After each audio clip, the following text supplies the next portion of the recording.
lampiran biru ni, soalan ni. Saya. Hari ini ada dua soalan. Kedua-dua soalan daripada pihak kerajaan. Tidak ada soalan daripada pembangkang. Sepatutnya 3 soalan. Nak ambil 2 pun ambil lah, bagilah 1 ke pembangkang. Kerana pembangkang masih wujud lagi dalam parlimen ini. Ketua majlis pun ada. Ini Tan Sri, saya nak menarik perhatian Dewan Yang Mulia ini, termasuklah Yang Maklumat Perdana Menteri. Pembangkang bukan kali pertama. Pada 30 Oktober kita hantar soalan. 1 pun tak naik. Kemudian pada 4 November minggu lepas tak naik juga 1 pun. Saya rasa bukan Tan Sri juga boleh. Yang Berhormat Menteri Parlimen yang menentukan soalan-soalan parlimen. Biasa pengalaman saya Tidak, dulu lah. Speaker tentukan. Speaker tentu. Speaker kena Baik, jawab. saya jawab. Speaker jawab sekarang. Ya. Okay. Sila duduk. Okey. Terima kasih. Baik. Pemilihan soalan-soalan atas tanggungjawab saya. Untuk makluman, hinggalah masa ditutup, pembangkang cuma menyediakan 1 soalan. Manakala pihak kerajaan telah memberikan 8 soalan. Jadi, sudah tentu saya melihat semua soalan-soalan itu dan saya lihat soalan daripada pembangkang, semuanya telah pun dijawab sebenarnya. Pada yang pertama, 29 hari bulan Oktober.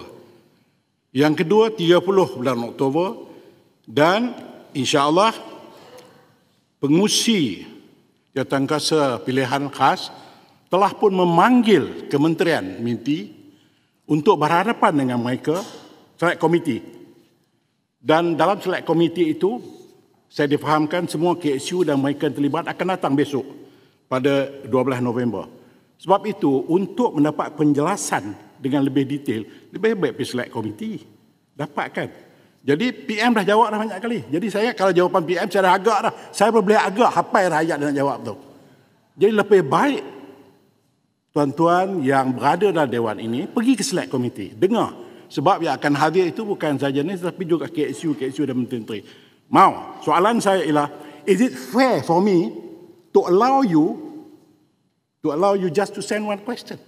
Ataupun soalan 8 ini sudah tentu saya bagi mereka yang hantar lebih banyak. So soalnya sama ada pembangkang atau tidak tak timbul.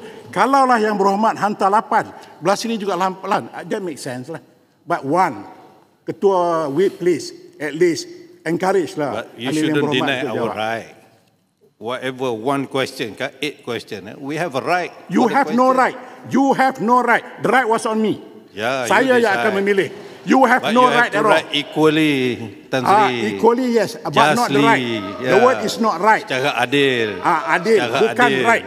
Yeah. Because next time, please hantarlah, janganlah push, jangan tie my hand. Hantarlah 2-3 soalan. Itu bukan syarat, Tan Sri. Bukan syarat, bagi itu juga bukan syarat. Saya tidak besar perlu memilih jawapan soalan daripada pembangkang, tetapi be fair to me. Be fair to me.